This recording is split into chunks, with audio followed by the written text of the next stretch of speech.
There's something interesting that Ilia Topuria does to set up this devastating knockout, but pay close attention if you can see what he's doing.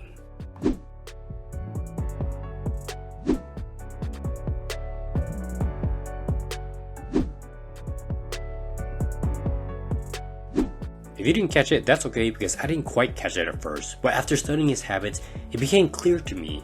I'll reveal those tactics that led him to securing his status as one of the very few double champions to secure multiple UFC titles.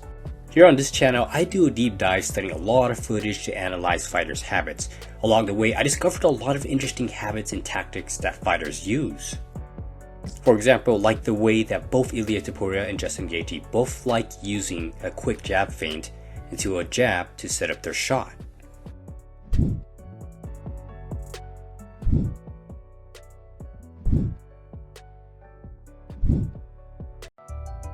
Or some other more unique examples like Israel Adesanya's hip feint, where he feints with the hip to set up other attacks.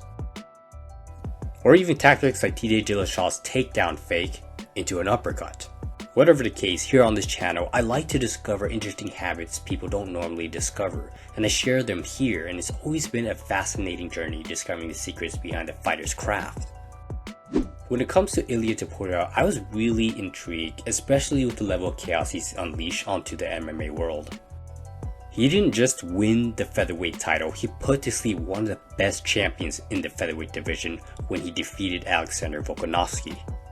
After that, he proceeded to put to sleep a notoriously tough fighter with an amazing chin, Max Holloway. And recently, he just added one more final knockout to that list by putting away Charles Oliveira to secure the lightweight title.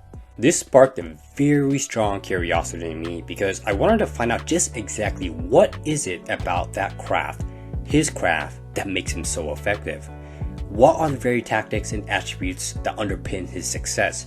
Because he's not just putting people to sleep, he's brutally putting on a masterclass of skill and technique. When he knocked out Charles Oliveira, I went back to study his habits and explored a little bit of his mindset through interviews, and I was pretty impressed. I realized that Topuria has a really good understanding of rhythm and how to set up the rhythm in his favor. One of the displays of this was when he fought Max Holloway. I came across an interview by Ilia Topuria talking about his fight with Max Holloway. Topuria mentioned that he attacked the legs to enable the punches, and when he said that, I immediately went to study this process. Sure enough, Topuria invested heavily into those calf kicks. He went heavy on the kicks, and he noticed that Max began switching his stance to avoid the kick. This is where the brilliance of his approach comes in, because he knew that if Max was going to stance switch, he would be vulnerable to attacks. But why is that? The reason is because when you stance switch, there's a brief moment where your stance isn't properly grounded to fire attacks effectively. You normally need both of your feet grounded and the body positioned correctly in order to throw attacks. So when you get your opponent to move, you have this brief moment to attack when their feet aren't in motion. That way you don't have to worry as much about counter strikes. And this idea of attacking when the opponent's stance is weak is demonstrated too with the kickboxing legend Giorgio Petrosian. He would push the opponent and this would force their feet off the ground, and during this split moment of time where they couldn't attack, he would attack them.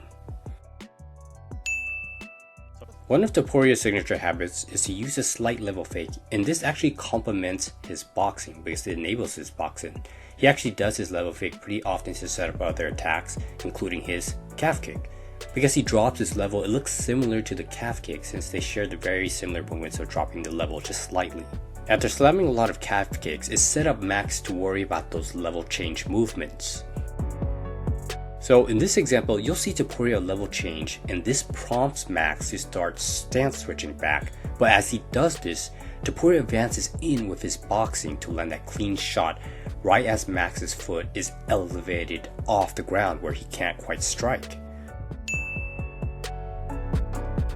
This is a very strict window of timing that requires precision and execution along with speed, and it showcases some very important ideas.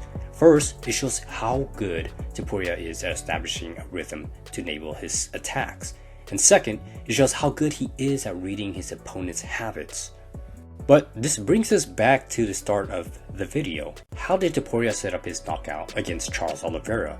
Let's go back and I'll reveal what happened. From the very start of the fight, Topuria established a rhythm right away. He would pierce through with a jab to gauge a reaction. And when he did this, it drew Charles Oliveira forward, and Topuria capitalized by timing his attack. Later in the fight, he does this again. He probes the jab out, and again, Charles presses forward immediately. And what does Topuria do? He immediately attacks again. So at this point, we could tell that Topuria quickly identified that he could probe his jab and retreat back to draw Charles in. So notice the final sequence, he's going to probe the jab, he'll half step back, and as soon as his feet are planted, he fires right away, knowing that he could draw Charles forward into his attack. Sure enough, he catches Charles and puts him to sleep. And to make this more devastating, when your opponent moves forward as you move forward, it just makes the impact that much more powerful. Ilia Topuria knows how to read the opponent's rhythm and punish them for it, and he's a devastator that every fighter should be careful of. He knows when to hit you when you least expect it. Along the way of studying Ilia Topuria, I noticed there's just so much about his attributes and what he does to make him so effective, so stay tuned in the future for more on this analysis. Now that you know how he pulled it off, I want you to go back to the beginning of this video and watch those 3 sequences again. You might be amazed about how clear it is. You could see it now.